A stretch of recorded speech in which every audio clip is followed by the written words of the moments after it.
Hi hello నమస్తే welcome to many in one views. అందరికీ పెద్ద హాయ్. అందరు ఎలా ఉన్నారు? నేను మాత్రం సూపర్గా ఉన్నాను. ఈరోజు ఒక మంచి వీడియోతోని నేను వచ్చాను. చాలా ఇన్స్పిరేషనల్ స్టోరీ ఇది. చాలామంది హౌస్ వైఫ్స్ కానీ స్టూడెంట్స్ కానీ జాబ్ హోల్డర్స్ కానీ వాళ్ళు సక్సెస్ అవ్వట్లేదు, ఎక్కడో ఒక దగ్గర స్టక్ అయిపోతూ ఉన్నాను అన్న ఫీలింగ్లో ఉన్న వాళ్ళకి ఈ వీడియో చాలా ప్లస్ పాయింట్ అయ్యిద్ది. లేదు ఒక 2 minutes స్పెండ్ చేసినా మీకు ఈ వీడియో నచ్చిద్ది. సక్సెస్ అయిన వాళ్ళు అనుకుంటారు, అరే రియలే కదా, ఈ వీడియోలో ఉన్న స్టోరీ కరెక్టే కదా అని చెప్పేసి. అండ్ సక్సెస్ అవ్వాలి, ముందడుగు వేయాలి అనుకునే వాళ్ళకి ఇది ఒక మంచి ఇన్స్పిరేషనల్ స్టోరీ. అయితే ఇది నాకు కూడా చాలా బాగా నచ్చింది.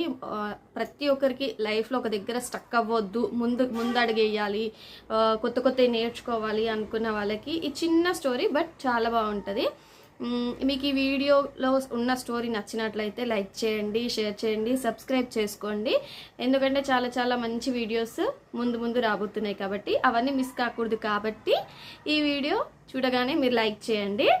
అండ్ ఏదైనా నచ్చినా కామెంట్ చేయండి, లేదు సజెస్ట్ చేయాలనుకున్నా కూడా మీరు కామెంట్ చేయొచ్చు. ఈ స్టోరీ ఏంటంటే, మహాది అనే ఊర్లో శివుడి టెంపుల్ ఉంది. శివుడి టెంపుల్ పక్కకు ఒక చిన్న కోనేరు ఉంది.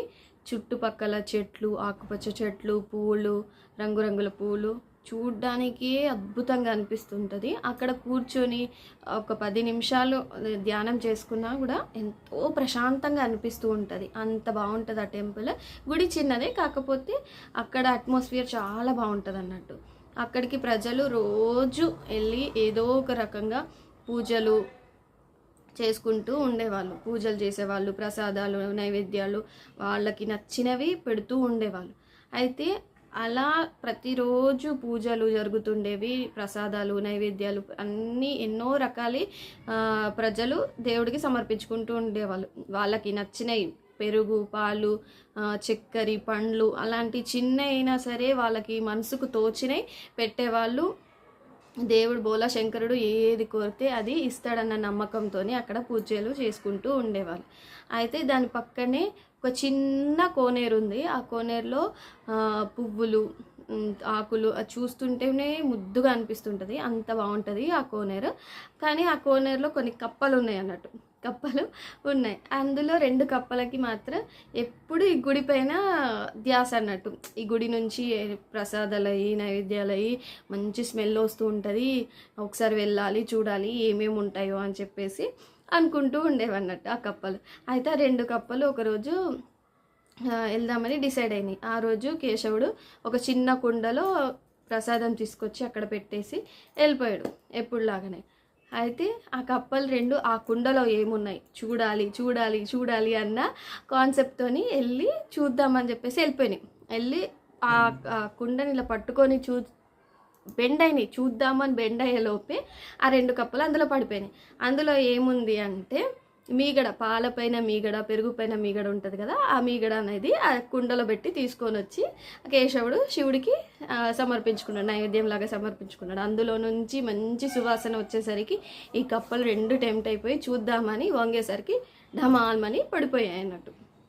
అప్పుడు దాంట్లో నుండి ఎలా వచ్చేదిరా దేవుడా అని 2 కప్పలు ఆలోచిస్తున్నాయి. మొదటి కప్పనేమో, వామ్మో నా వల్ల అయితే కాదు దేవుడా, నాది జీవితం ఇక్కడికే అయిపోయింది, నేనైతే బయటకు రాను అని ఎటువంటి ప్రయత్నం చేయకుండా అలా పడిపోయింది. ఒక్కసారి కూడా ప్రయత్నం చేయలేదు, అలానే పడిపోయింది. 2వ కప్ప మాత్రం ఏం చేసింది అంటే ఆ కుండ చుట్టూ తిరుగుతానే ఉందన్నట్టు. అసలు దానికి మైండ్లో ఏం లేదు, బయటకు రావాలన్న ఒక కాన్సెప్ట్తో తిరుగుతూనే ఉంది. పడిపోతుంది, పడుతుంది, తిరుగుతుంది. ఆ చుట్టూ తిరుగుతూ ఏం చేసిందంటే ఆ పాలలో మీగడ అది కాస్త వెన్నైంది. అయినా దాని చిన్ని కాళ్ళతోని తిరుగుతుంది పడుతుంది. అది పాల వెన్న కాస్త పాల మీగడలో ఉన్న అది వెన్నైంది. వెన్న తర్వాత వెన్న ముద్దలాగా అయిపోయింది. ఆ వెన్న ముద్దని ఏం చేసిందంటే దాని కాళ్ళతోని ఇలా జంప్ చేసి బయటకు వెళ్ళిపోయింది. ఆ కుండలో నుంచి అయితే బయటపడిపోయింది. ఒక కప్ప మాత్రం వెన్న ముద్ద పైన లెగ్స్ పెట్టి జంప్ చేసి బయటకు పడిపోయింది. దానికి తెలీదు ఆ వెన్న ముద్ద మీద కాళ్ళు వేసి జంప్ చేస్తే బయటకు పడమా అని దానికి తెలీదు. బయటకు వెళ్ళాలి అన్నది ఒకటే టార్గెట్ దానికి. ఇంకో దానికేమో ప్రయత్నించలేదు, అలానే పడిపోయింది, అక్కడికే దాని లైఫ్ అయిపోయింది. ఇంకోటేమో దానికి బయటకు వెళ్ళాలి అన్నది ఒకటే టార్గెట్. ఎలా పడతాము, ఏం చేస్తే పడతాము అని కాదు, ప్రయత్నిస్తూనే ఉంది. ఎట్టకెళ్ళకు ఫైనల్లీ అది పాల మీగడది వెన్న అయింది, వెన్న ముద్ద అయింది. దానిపైన జంప్ చేస్తే బయటపడిపోయింది. దాని టార్గెట్ ఏంటి, బయటపడడం. ఎలా అన్నది ట్రై చేసి బయటపడిపోయింది. ఇది ఈ స్టోరీ అన్నట్టు. అయితే మనం కూడా లైఫ్లో కింద పడ్డా సరే ట్రై చేయండి. మీ టార్గెట్ ఏంటి, రీచ్ అవ్వాలి. మీకు టార్గెట్ ఒకటే కనిపించాలి. ఏ స్టెప్ వేస్తే మనం ముందుకు జరగగలుగుతాం అనేది మీ చేతిలో ఉంటుంది. కాబట్టి అందరి సలహాలు తీసుకోండి, తప్పులేదు. మీకు ఏది కరెక్టో మీది ఆలోచించుకొని ముందడుగు వేయండి. స్టూడెంట్స్ అయినా సరే పాస్ అవ్వట్లేదు అని చెప్పేసి ఫెయిల్ అవుతున్నారు అని మాత్రం అక్కడనే స్టాప్ అవ్వద్దు. ట్రై చేయండి.